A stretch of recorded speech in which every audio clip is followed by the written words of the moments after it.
بإسلامي وإيماني أضاء الكون والزمن بإسلامي। প্রথম আমরা যে বিষয়টি জানতে চাইব সেটি হলো শায়েখ দীর্ঘ অনেক বছর মদিনাতে অবস্থান করেছেন, মদিনায় পড়াশোনা করেছেন, ইসলামিক ইউনিভার্সিটি মদিনা মুনাওয়ারাতে। সেখানে তিনি অনার্স করেছেন, মাস্টার্স করেছেন, পিএইচডি করেছেন।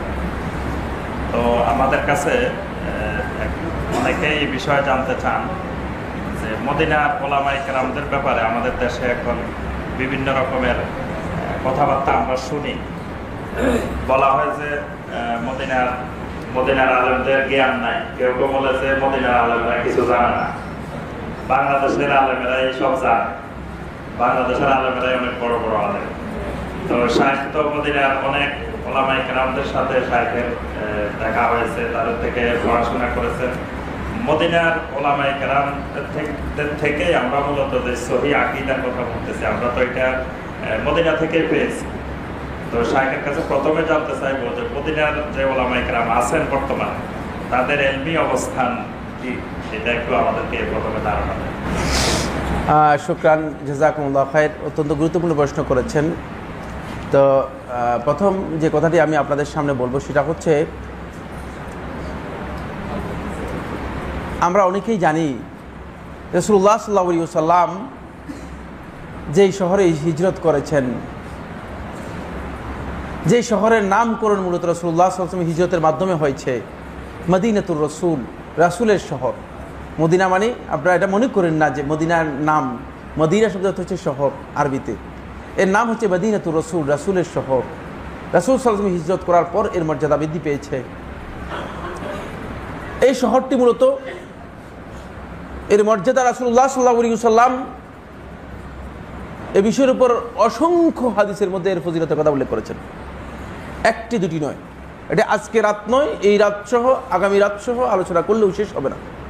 এই বিষয়ে একটি কিতাব লেখা হয়েছে, ফাদাইলুল মদিনা আন-নববিয়্যাহ, অনেক বড়, প্রায় 800 পৃষ্ঠার কিতাব। মদিনা বিশ্ববিদ্যালয় বিষয়ে তাহকিক হয়েছে, যে হাদিসগুলোর মধ্যে রাসূলুল্লাহ সাল্লাল্লাহু আলাইহি ওয়াসাল্লাম মদিনার ফজিলতের কথা উল্লেখ করেছেন।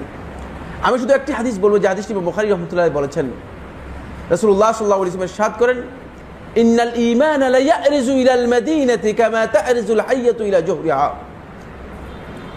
যে ঈমান এর যে দাওয়াত রয়েছে, দাওয়াত সারা পৃথিবীতে যখন বিচ্ছুরিত হবে, সারা পৃথিবীতে যখন প্রসার লাভ করবে, কিয়ামতের আগে আবার এটি সংকুচিত হতে থাকবে। সারা পৃথিবী থেকে সংকুচিত হতে হতে কিয়ামতের শেষ পর্যন্ত সর্বশেষ ঈমান বর্তমান থাকবে শুধুমাত্র মদিনাতে, আর কোথাও না। সাপের উদাহরণ দিয়েছেন রাসূল সাল্লাল্লাহু আলাইহি ওয়াসাল্লাম। সাপ যেমন গর্তে মধ্যে ফিরে আসে, ঠিক মদিনাতে আবার ফিরে আসবে। এই হাদিসের ব্যাখ্যার মধ্যে হাফেজ ইবনে বাত্তার রাহমাতুল্লাহ আলাইহি, হাফেজ ইবনে রাজব রাহমাতুল্লাহ আলাইহি সবাই উল্লেখ করেছেন, রাসূলুল্লাহ সাল্লাল্লাহু আলাইহি ওয়াসাল্লাম এখানে ইঙ্গিত দিয়েছেন, ইসলামের যে সহি বক্তব্য, সহি ধারা, ঈমানের যে ধারা রাসূলুল্লাহ সাল্লাল্লাহু আলাইহি ওয়াসাল্লাম রেখে গেছেন, সেটা কিয়ামত পর্যন্ত অবিকৃতভাবে বর্তমান থাকবে মদিনাতে শুধু। এটি মদিনার সবচেয়ে বড় ফজিলতের বিষয়। সেই বিষয়টি আমি সাইফুল্লাহ যদি বাংলাদেশ থেকে মদিনাতে না যেতাম, 18 বছর মদিনা ইউনিভার্সিটিতে ছিলাম, যদি মদিনাতে 18 বছর না থাকতাম, তাহলে আমার কাছে উপলব্ধ হতো না, আমি বুঝতে পারতাম না। সেখানে আমরা যে সমস্ত আলেমদের সামনে আমরা বসেছি, যাদের সামনে আমরা শেয়ার করেছি, আলোচনা করেছি, যাদের দার্স নিয়েছি, এদের মধ্যে এত যুগশ্রেষ্ঠ আলেমরা রয়েছেন যে এর মধ্যে আমার এক উস্তাদ শেখ মোহাম্মদ মুখতার হাফিজাহুল্লাহ তাআলা, তিনি এই যুগের শ্রেষ্ঠ ফকিহ। এ কথা যদি এক বাক্যে বলা হয় তাহলে অতিরিক্ত হবে না, অতিরঞ্জন হবে না।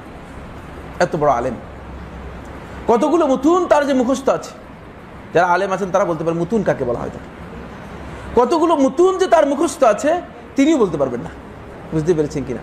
এত বিশাল জ্ঞানের অধিকারী এক একজন আলেমের সামনে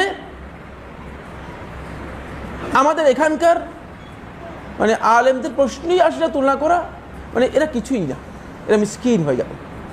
বরং মিসকিন নয়, এক সময় আমাদের এক বন্ধু বলছিলেন, তিনি আপনি বাংলাদেশে খতিবে বাঙ্গাল নামে লকব দেওয়া হয়েছিল একজন আলেমকে, নাম বলবো না, আপনার হয়তো ভুল বুঝতে পারেন। তিনি যখন হজে গেলেন তখন তিনি মদিনা ইউনিভার্সিটিতে গেলেন, ছাত্রদেরকে বললেন, বাবা আমি তো বাংলাদেশের খতিবে বাঙ্গাল, কিন্তু এখানে শুধু তরকারি বাজার থেকে তরকারি কিনতে পারতেছি না। তরকারি কেনার মতো যে আরবি বলা দরকার সেটাও বলতে পারতেছে না। কারণ হচ্ছে মানে আপনার সেই এখানে আমরা সবচেয়ে বড় সমস্যা যেটা, সেটা হলো আমরা কোরআন এবং হাদিসের চর্চা করি, কিন্তু আমাদের ভাষায় আমাদের ইচ্ছা মতো চর্চা করছি। আল্লাহ রাসূল সাল্লাল্লাহু আলাইহি ওয়াসাল্লামের ভাষায় আরবিতেও আমাদের দুর্বলতা রয়েছে। অথচ আপনি পার্শ্ববর্তী দেশ ভারতে যান, আলেমদেরকেই বলছি, ভারতে যান, এমন এমন আলেম রয়েছে যারা আরবিতে মানে নির্দ্বিধায় বলে যাচ্ছে, বেতলাকা বলে যাচ্ছে, এবং তাদের ভাষাগত জ্ঞান, তাদের এলিম কত বিশাল পর্যায়ের। আমাদের এর কারণ হচ্ছে একটাই, সেটা হলো এই, আমরা অল্পেতে মনে করি যে আমি অনেক জেনে গিয়েছি, আর আপনারা তো আমাকে মানে জোর করে শেখ বানাই ফেলছেন। বুঝতে পেরেছেন কিনা? না, আমি এখানে শেখ হয়েছি, আমার যদি মানে মনে করেন আমার শেখরা যদি দেখে যে তুমি শেখ হইলা কীভাবে। আমাদের এক বন্ধু, আমাদের বাংলাদেশের সবচেয়ে বড় আলেমদের মধ্যে একজন, তিনি বললেন যে এক শেখের কাছে বললেন যে, শেখ আমরা আলহামদুলিল্লাহ আমরা 4 ভাই আছি, আমরা 4 ভাই আলেম। না, আমার বড় ভাই আলেম, ওর 4 ভাই আলেম, মানে কারা কারা আলেম? বলে আমার বড় 3 ভাই আছে, এরাও আলেম। বলছে তারপরে আমিও আলেম। আনতা বড় তো আলেম, তুমি নিজেও আলেম।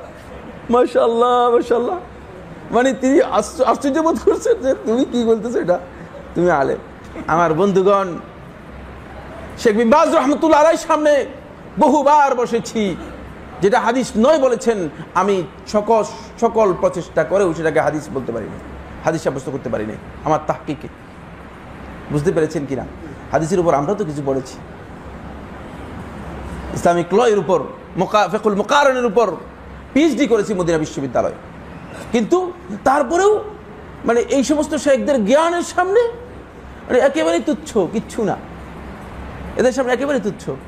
আমরা মনে করি শুধু দাবি করলেই আলেম হওয়া যায় না, কিন্তু আমাদের মধ্যে একটা মিসকনসেপ্ট রয়েছে, সেটা হচ্ছে এই, আমরা আহলুল ইলমদেরকে আসলে তুচ্ছ জ্ঞান করি, এটা ঠিক না। মদিনাতে অনেক বড় বড় আলেম রয়েছেন। শেখ হাম্মাদ আল আনসারী রহমতুল্লাহ আলাইহি, তিনি হাদিসের অনেক বড় জ্ঞানী ছিলেন। তিনি সরাসরি রাসূলুল্লাহ সাল্লাল্লাহু আলাইহি ওয়াসাল্লাম পর্যন্ত সনদ দিয়ে হাদিস বর্ণনা করতেন। বুঝতে পেরেছেন কিনা? এই যুগে এমন ব্যক্তি রয়েছে যিনি কুতুবে সিত্তার হাদিসগুলোকে তার সনদে, মানে তার নিজের সনদে, এখানে যারা আলেম আছে তারা বুঝার কথা, তার নিজের সনদে রাসূলুল্লাহ সাল্লাল্লাহু আলাইহি ওয়াসাল্লাম পর্যন্ত রিওয়ায়াত করে যাচ্ছেন শেখ মুহাম্মদ হাসান দুদু রাহমাতুল্লাহ হাফিজাহুল্লাহ তাআলা। তিনি নিজের সনদে রাসূল সাল্লাল্লাহু আলাইহি ওয়াসাল্লাম পর্যন্ত হাদিস বর্ণনা করে যাচ্ছেন। সুতরাং মানে না জেনে আপনি আন্দাজে আগাবেন না, ভুল পথে কোনো সময় আগাবেন না। বুঝতে পেরেছেন কিনা? এটা আপনাদের ভুল। কিন্তু আলেমদের রয়েছে, এমন এমন আলেমদের মানে সামনে আমরা উপস্থিত হয়েছি, সত্যিকার অর্থে আমরা বুঝতে পেরেছি। আমরা বাংলাদেশে কিছু পড়ালেখা করে গিয়েছি, পড়ি নাই যেমন নয়, কিন্তু মানে এরপরে আমরা এখন আপনাদের মানে দেখতেছি, আমরা বিভিন্ন মাদারিস বিভিন্ন জায়গায় আমরা ঘুরে দেখেছি যে এর মধ্যে 2 জন লোক পাওয়া যায় না যারা ভালো করে আরবি বুঝে, এলেম তো দূরের কথা। বুঝতে পেরেছেন কিনা? এই জন্য আমরা আফসোস করছি যে আমাদেরকে এলমের চর্চা করতে হবে সবাইকে। আমি একজন তালেবে ইলম, সবাই তালেবে ইলম, এখানে নিজেকে আলেম দাবি করার কোনো দরকার নেই। সবাই সিকার অফ নলেজ, জ্ঞান অর্জন করার জন্য চেষ্টা করব, চেষ্টা করে যাওয়াই হচ্ছে আমাদের মূল কাজ। আল্লাহ তাআলা আমাদের সবাইকে তৌফিক দান করুন। إسلامي وإيماني أضاء الكون وزمن